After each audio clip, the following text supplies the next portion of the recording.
My wife demanded, "I need access to your inheritance or I'm leaving."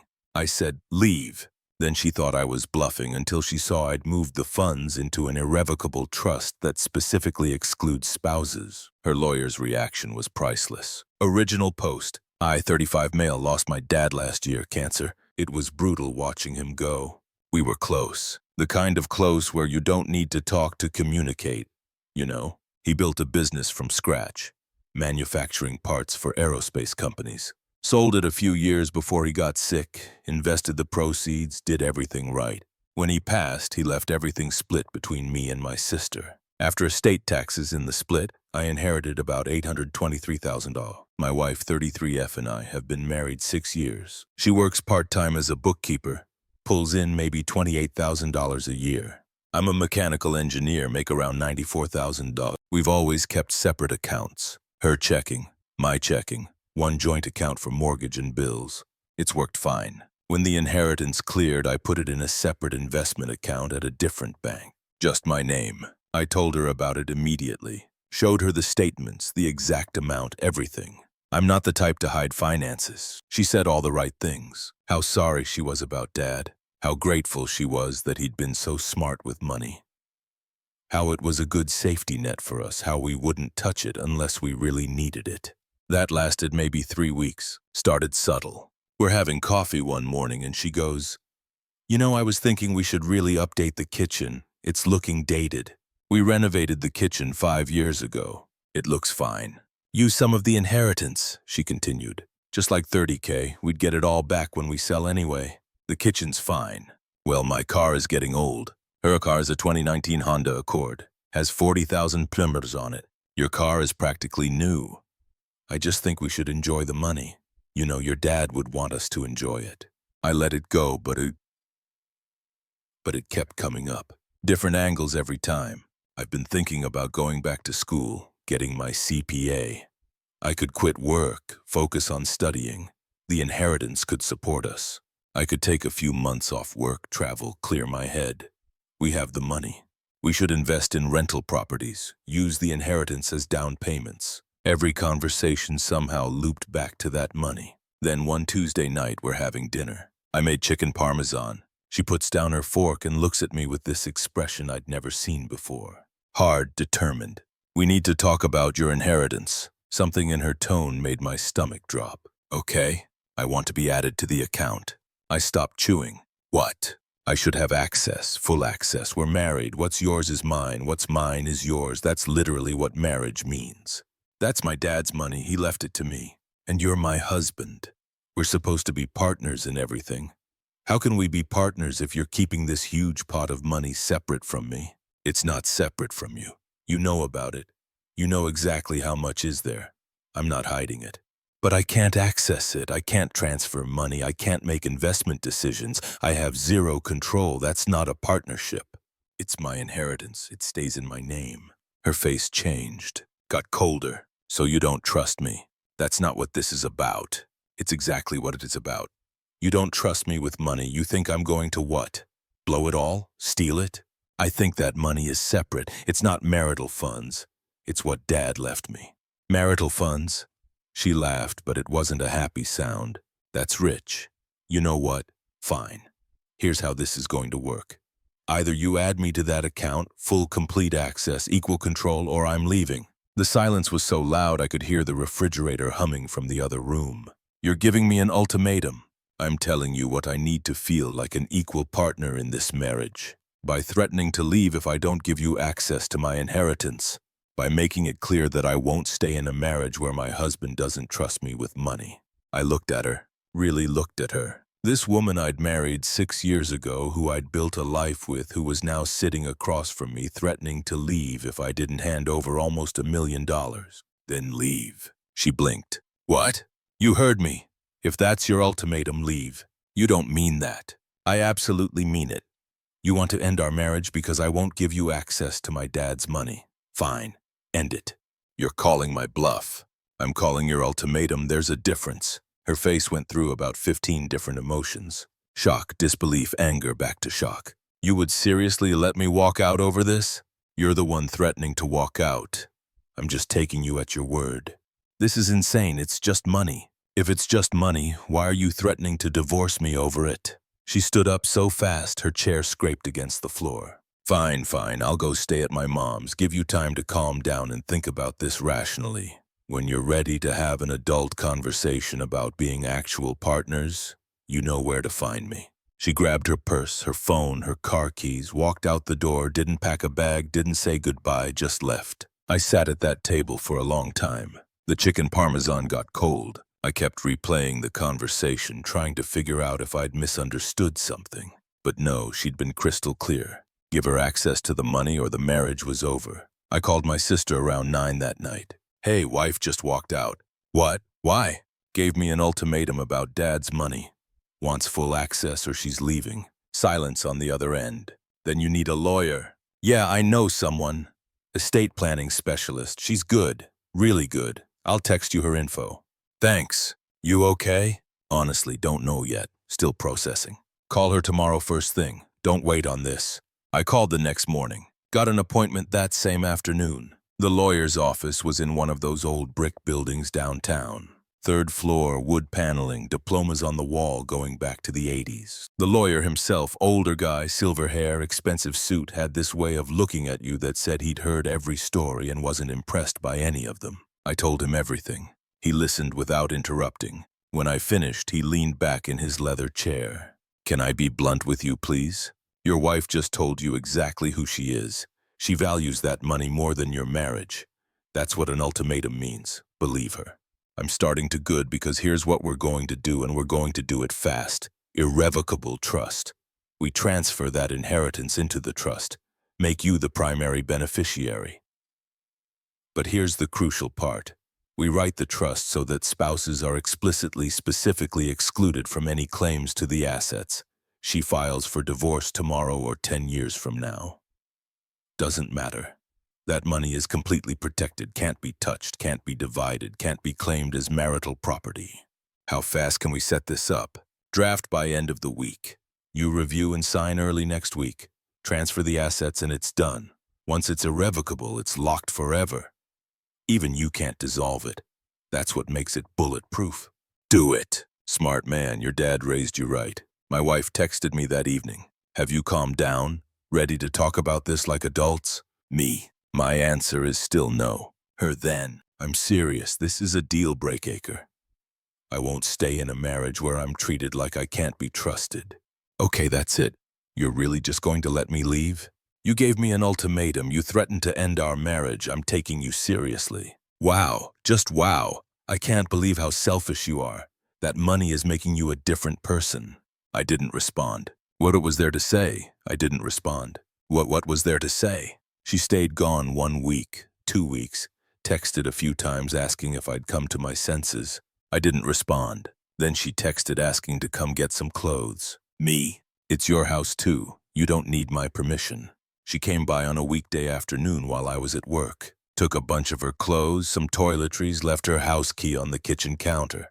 The trust was finalized a few days later. All $823,000 transferred. Locked tight. My sister and I as co-rusties, me as sole beneficiary. The language explicitly excluding spouses took up almost a full page of the trust document. The lawyer had been thorough. 3 weeks after she walked out, I got a call from a lawyer I'd never heard of. She'd filed for divorce. Update 1. The divorce petition arrived in one of those flat manila envelopes. Her lawyer was someone I'd never heard of. Looked him up online. Small practice. Reviews were mixed. The petition itself was sloppy. Formatting errors, a few typos. This was a cheap lawyer. My sister's friend recommended a divorce attorney. Patricia, late 50s, power suits, reputation for not taking from anyone. First meeting, she spread the petition across her desk and actually smiled. She's asking for half the inheritance. That's not happening. Oh, I know. What's funny is she doesn't know that yet. Patricia tapped the page. This is going to be a very educational experience for her. We filed our response within the week. Standard asset division. House equity split. 50-50, joint accounts divided, retirement accounts per state law. But the inheritance listed as separate property held in irrevocable trust, not subject to division. Attached the complete trust documents. Her lawyer requested financial discovery. We sent everything. Bank statements going back 3 years, investment accounts, pay stubs, tax returns, and the trust documents, all 63 pages of them with the spousal exclusion language highlighted. Patricia called me maybe a week later. Listen to this. She put her phone on speaker, played a voicemail from my wife's lawyer. He sounded stressed. Patricia, hi, this is Tom. We need to discuss this trust situation my client wasn't fully aware of. Look, can we meet? Settlement conference. I think we can work something out here. Patricia was grinning like she'd won the lottery. He wants to settle because his client just realized she has zero claim to that money. He's trying to save face. What did you tell him? That we're absolutely available to meet and discuss settlement. Very available. The settlement conference was in Patricia's office. Big conference room. Too much mahogany. Windows overlooking the street. My wife showed up with Tom and surprise addition her mother. That's when I knew this was going to be ugly. We all sat down. Patricia's assistant brought in coffee in actual china cups. Very professional. My wife wouldn't make eye contact. Just stared at the table like if she looked at me, she'd turn to stone. Tom opened. He was maybe early 30s. Already looked exhausted. So regarding the trust, this was established after the marriage. During the separation, Patricia corrected, after your client issued an ultimatum and voluntarily left the marital home. Right. But the position we're taking is that this represents marital funds that should be subject to equitable distribution. Patricia opened her folder, pulled out a document. The trust is irrevocable and explicitly excludes spouses from any claim to the assets. The money never enters the marital estate. It's not marital property under any definition of the term. We'd argue this was established to defraud my client of her marital rights, that it was done in bad faith to hide assets. You could make that argument, you'd lose badly. The trust was established after your client threatened divorce and abandoned the marital home. My client was protecting an inheritance, which is his absolute legal right, from someone who made it clear she valued money over the relationship. If anything, her ultimatum and threats gave him excellent cause to protect assets she had no claim to. My wife finally spoke. Her voice was shaking. That money is supposed to be ours. We're married. You filed for divorce, I said quietly, because you refused to share, because you gave me an ultimatum about money. You had no right to.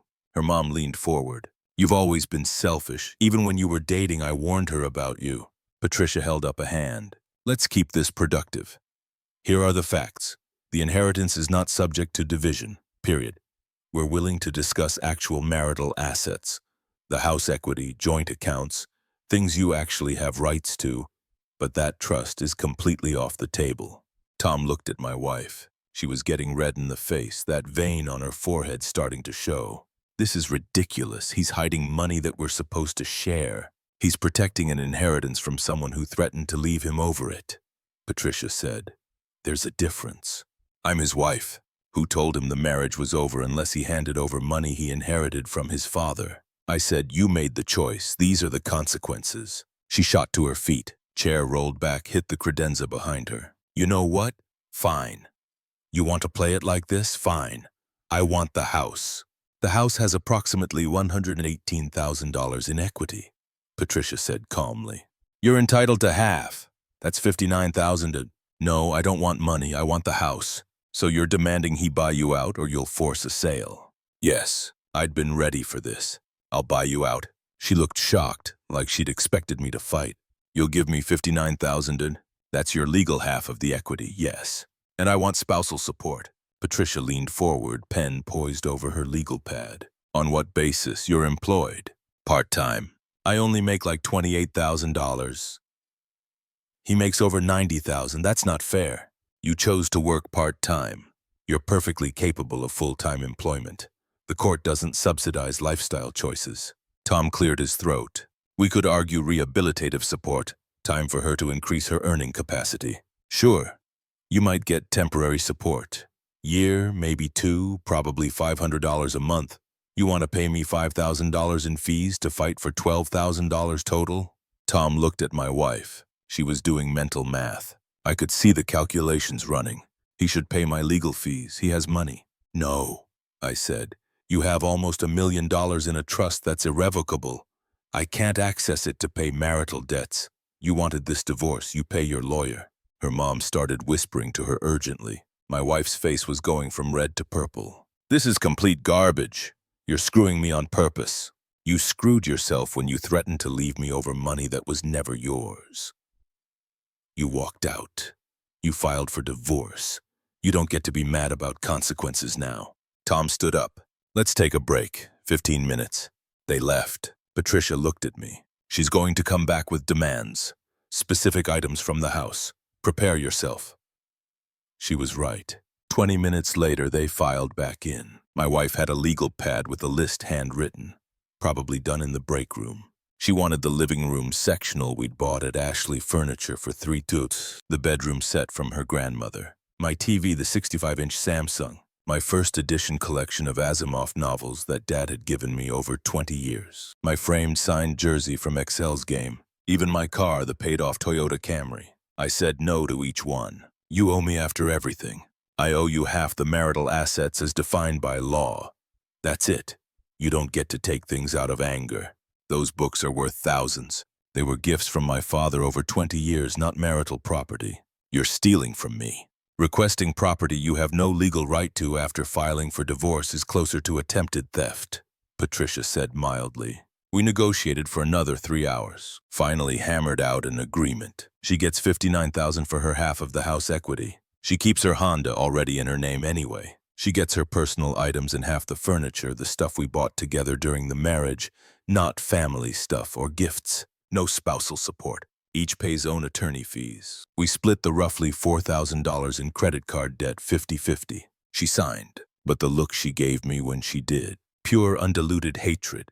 "You're going to regret this," she said. "I really don't think I will," I replied. Update 2. Divorce got finalized about 6 weeks later. I paid her the $59,000 from my regular savings. Hurt to take that hit, but worth it to own the house free and clear of her. She moved into an apartment, told people she was staying with her mom temporarily. The temporary part lasted maybe 2 weeks before the real show started. First move, reputation destruction. She started telling everyone we knew that I'd hidden money from her, that I'd cheated her in the divorce, that I'd manipulated the legal system to steal what was rightfully hers. Mutual friends started calling.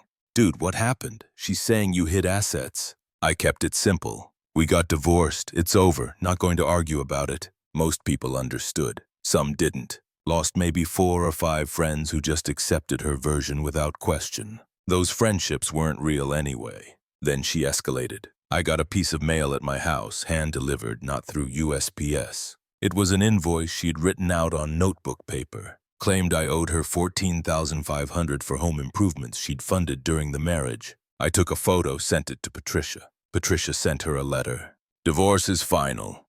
All claims are resolved per the settlement agreement signed by both parties. Any further contact must go through this office. Continued direct contact constitutes harassment."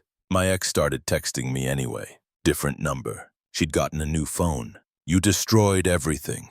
Hope you're happy with yourself. You're going to regret what you did to me. Everyone is going to know what kind of person you really are." Blocked the new number after the 4th message. That's when things got concerning. Her mom called my office. Called my boss directly. Somehow got his extension. Told him I was illegally withholding money from my ex-wife and that authorities might be investigating. My boss, who I told the whole story 2 months ago, told her not to call again and hung up. But he pulled me into his office after. "Your ex-wife's mother just called me." "I know, I'm sorry." "Don't be sorry, just wanted you to know it happened. I told her not to call again. If she does, we'll handle it officially." "I appreciate that."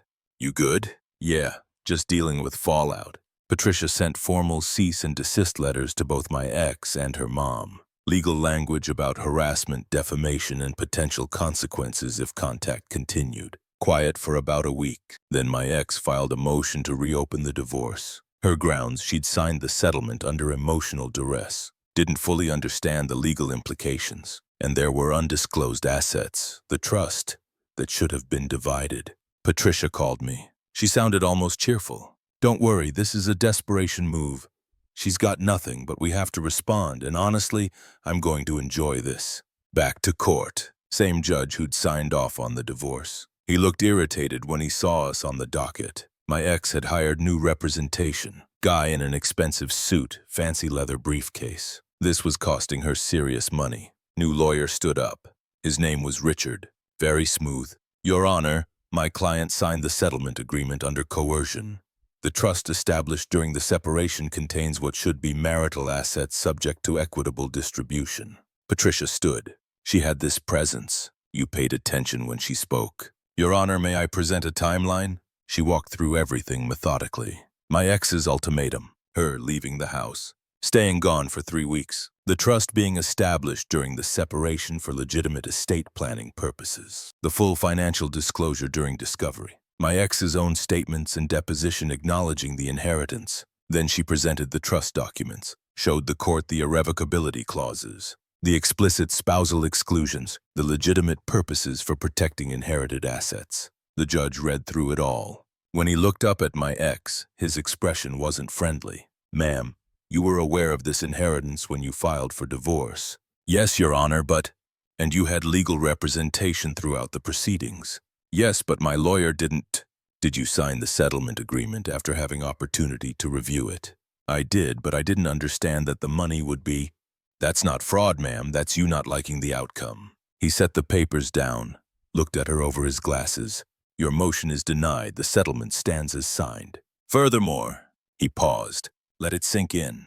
If you file any additional motions without substantial new evidence of actual fraud or coercion, I will entertain a motion for sanctions. Do you understand what that means? My ex looked at her expensive lawyer. He wouldn't meet her eyes. It means you'd pay his legal fees, the judge clarified, and possibly face penalties for frivolous litigation. Are we clear? Yes, she said quietly. Good, we're done here. Outside the courthouse, my ex tried to approach me. Both lawyers moved to block her simultaneously. You took everything! She yelled across the space between us. I took what was legally mine. You chose to leave. You chose to divorce. You just don't like that there were consequences. I loved you. I gave you 6 years. You gave me an ultimatum over money. That's not love, that's greed. You're going to die alone. Patricia pulled me toward the parking garage. Don't engage, it's over. We got coffee at her office after. She made it in one of those fancy machines that probably cost more than my monthly car payment. That's done, she said. Judge made it crystal clear. No more motions without serious grounds. Any lawyer who takes her case at this point is either incompetent or desperate. What if she tries again anyway? She won't. Did you see her face when the judge mentioned sanctions? She'd have to pay your legal fees plus penalties. No one's that stupid. Turned out she wasn't that stupid. I didn't hear from her again directly, but the gossip network kept me informed of what happened next. She'd burned through her $59,000 settlement in under 4 months. New SUV, some Nissan Pathfinder she didn't need, new furniture for the apartment, 10-day trip to Aruba, helping her mom catch up on bills, eating out constantly. When the money was gone, she tried to get a personal loan. The bank called me to verify employment and income. She'd listed me as a reference without asking. I told them I wasn't comfortable providing a reference for my ex-wife. Loan denied. Had to sell the new SUV at a loss. Moved in with her mom for real this time. The part-time bookkeeping job wasn't enough to live on. She tried to get full-time hours, but they'd already hired someone else for those positions. Last I heard, she was working 2 part-time jobs. Her original bookkeeping gig and something at a retail store. Still telling everyone who'd listened that I'd financially ruined her. Meanwhile, I refinanced the house at 2.8%. The trust kept growing. Conservative index funds, consistent returns. My sister and I set up a scholarship fund in Dad's name. Gave out 2 scholarships this year to local engineering students. Dad would have liked that. Life was pretty good.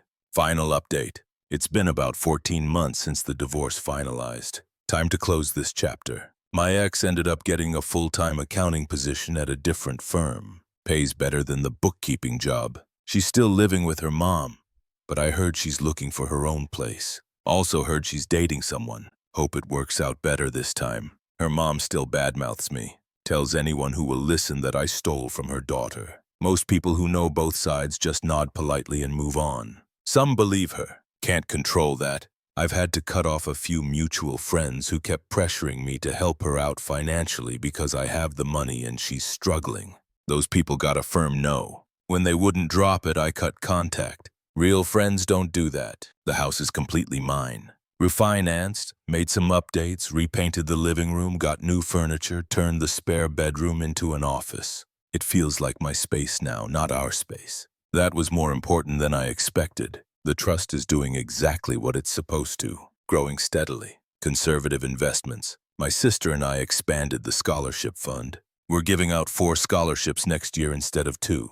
Feels right. Feels like Dad's legacy is doing good. Got promoted at work a few months back. More responsibility, more pay. Been putting the extra money toward paying off the mortgage early. Should have it done in 8 years instead of 25. Started seeing someone about 4 months ago. She's a high school math teacher. Has her own condo, completely independent. When I told her about the divorce, just the basics, her response was, "She gave you an ultimatum about your dad's inheritance." What did she expect would happen? That was it. No digging for details. No questions about the amount. No hints about access. Just acknowledgement that my ex made a really bad decision. We're taking it slow, but it's good. It's normal. No games, no manipulation, no financial demands. Just 2 people getting to know each other. My ex texted me a few months back from yet another new number. "Just want you to know I'm doing fine, better than ever. Never needed your money anyway." I didn't respond. Patricia had warned me about this. The "I'm doing great" message designed to make me feel guilty or get a reaction. I ignored it. The whole experience taught me something important. When someone shows you who they are, believe them the first time. When someone tries to manipulate you with ultimatums, let them follow through. When someone values money over relationship, let them choose the money. My ex saw that inheritance as a jackpot she deserved access to because she had a marriage certificate. When I said no, she thought an ultimatum would force my hand. Thought I'd cave. Thought I valued the marriage more than my principles. She miscalculated. The money wasn't even really about the money. It was about what Dad built, what he wanted to leave behind. His legacy. My ex wanted to control it, spend it, make decisions about it just because she married me. That's not how inheritance works. That's not how marriage works. When she demanded access or threatened to leave, she showed me exactly who she was. Someone who'd leverage our marriage for financial gain. Someone who'd issue ultimatums instead of having partnership. Someone who saw dollar signs, not a relationship. I called her bluff. She left. She filed. She tried to claim money she never had rights to. The legal system said no. She tried again. The judge told her to stop wasting everyone's time. Now she's living her life. I'm living mine. We are both better off apart. The trust did its job.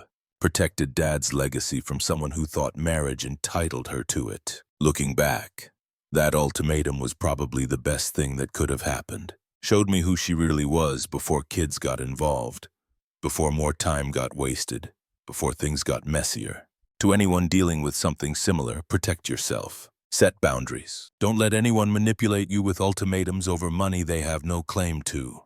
If someone's willing to end your marriage over money they never earned, never contributed to, never had any right to, let them. The right person won't demand your inheritance, won't issue ultimatums, will understand that some things are separate, that boundaries matter, that marriage isn't a free pass to everything you own. My ex wanted my father's money. Wanted to control assets she'd never earned. Thought an ultimatum would work. It didn't, and I'm doing just fine without her.